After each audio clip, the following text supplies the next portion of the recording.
Welcome back to the Pieces Here podcast, friends and peace scholars. I'm Avis Kalfsbeek, and I'm so happy to bring back the feisty early arbuckle wit of reporter Kitty Ocampos to help me introduce my new book, Bullet Poof. We'll be back to the Peace Works Peace classes on July 1st, and it's a great time to catch up on the classes we just finished. They start at episode 200. Kitty is a fictional character we heard from last summer. I've decided to do these satirical episodes all June because it's National Gun Violence Awareness Month. You can get more info about how to support these gun reduction efforts at wearorange.org, which is also in the show notes.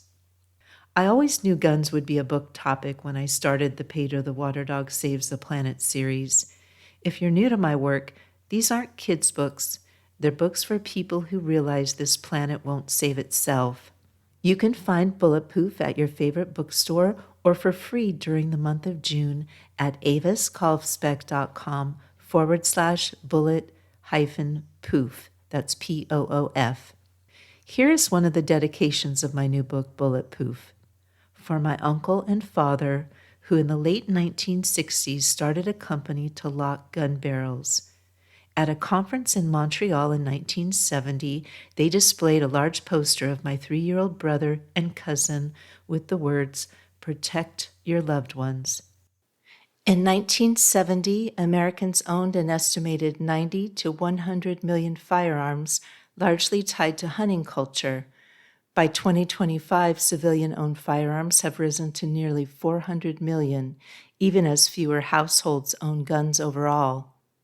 I hope you'll pick up the book and maybe even forward the book link to a friend.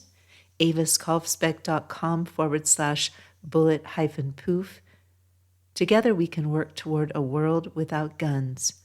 And now here's Kitty. Well, hey there, friends and neighbors. Kitty Ocampos here, coming to you live one last time for this series from the Spoke Easy Community Forge and Makerspace. The organic lemon ginger tea is flowing, every single workbench is packed, and the room is absolutely vibrating with energy. Tonight is our grand finale, and we want to extend a massive, heartfelt thank you to every single person who has walked through those double doors, picked up a wrench, and helped us build this beautiful space together. I am looking out at this incredible crowd tonight, and my heart has never been fuller. We've spent 30 days deconstructing the market and smoke and mirrors of a cynical industry, and look what we built in its place. A room full of neighbors sharing tools, fixing up commuters, and learning that we don't need a single ounce of manufactured armor to protect each other. And for the final time this month, it brings me the greatest joy in the world to report no one here is holding a gosh darn gun. Now, before the band kicks off their final set, I have to share a little story about what happened to me early this morning. I was sitting at the kitchen table, still in my flannel robe, patiently folding old cotton t-shirts into clean shop rags and listening to the blue jays fuss out in the garden. Just an ordinary, beautiful, quiet morning, when suddenly the landline on the wall starts ringing off the hook. I picked up the receiver, and friends Marion from compliance must have finally passed the file upstairs, because you are not going to believe who was on the other end of the line. It was none other than the chief executive himself, the commander of commerce, Mr. President Emperor USA. Oh, I recognized that slow booming cadence instantly. And he didn't even say hello. He just went straight into a monologue telling me, and I'm narrating his dialogue here, friends, quote, "Listen here, Kitty. I'm looking at the metrics. I'm looking at the numbers from your little garage operation, and frankly, what you're doing down there is a total disaster. Tremendous disaster, okay? You've got to knock it off. You're ruining the business. You're turning beautiful, high-margin defensive platforms into bicycles. It's a disgrace. Nobody knows more about strength than me, Kitty, and I'm telling you, you need to close the shop doors immediately, or we're going to have a very serious problem. Very serious, unquote. So I just took a sip of my tea, completely calm, and I said, well, welcome to the Spokeasy, Mr. President, Emperor USA. It is fascinating that you call us talking about strength and armor because it reminds me of a little history lesson. But he wasn't having it, friends. He cut me right off and said, look, you know exactly who this is.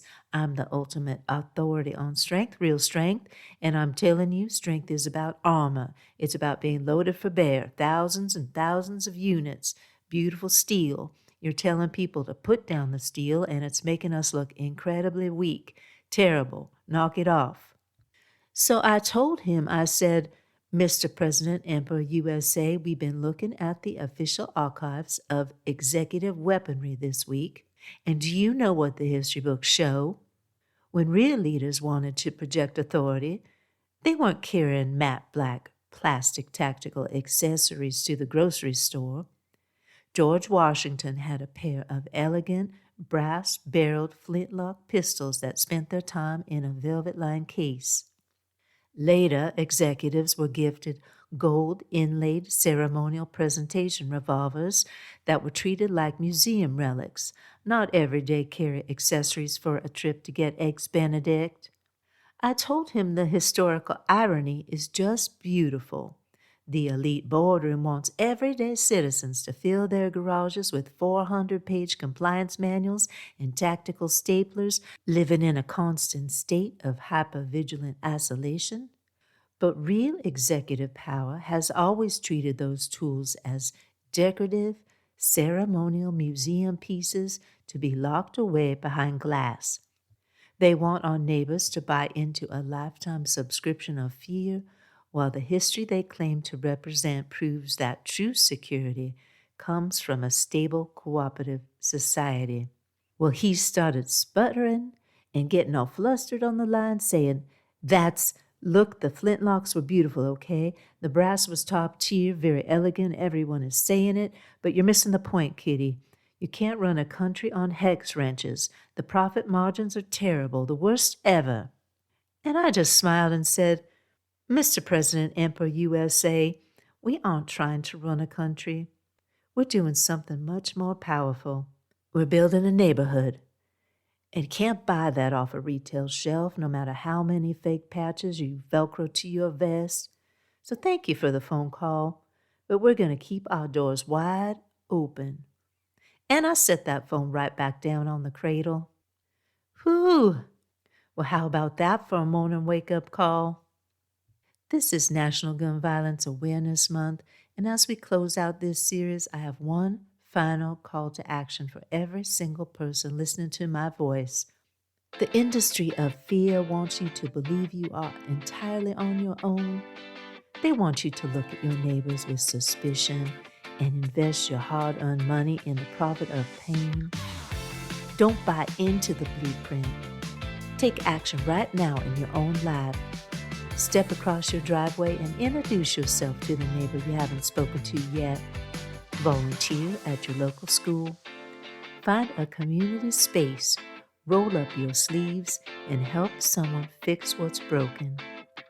The bravest thing you can ever do is refuse to accept the status quo, put down the armor, and pick up the tools of connection. This series was inspired by Bullet Poof, the new novella by Avis Kalfsbeek. Let's keep building a world where we turn our weapons into wheels. Thank you all so much for coming out to the Spokeasy throughout this entire month, friends. You are the real heart of this forge. Keep your line straight out there. Listen for the peace.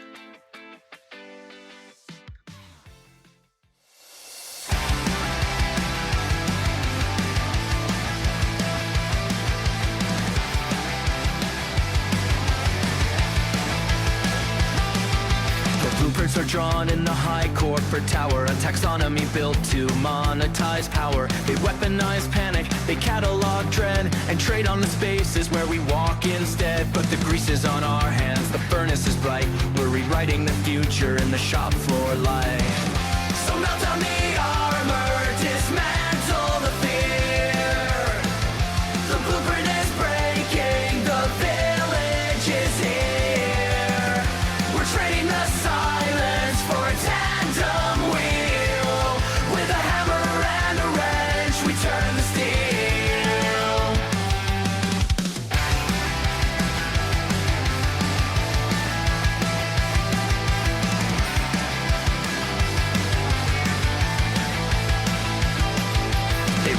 dress in a tactical vest and sell a subscription to a concrete nest. But the sidewalk is wide and the driveway is clear, and true solidarity's conquering fear.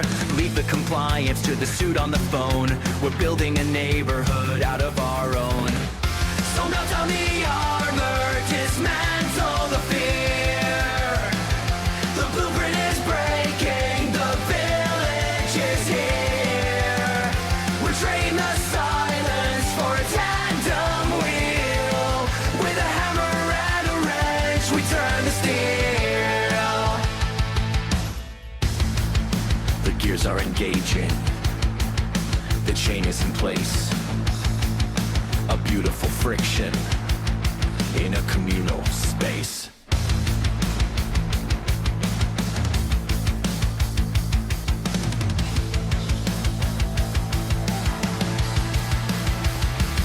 No individual fortress is built on retail, just regular people where the markets fail. The bravest rebellion is a door open wide with a bell on the bar and the armor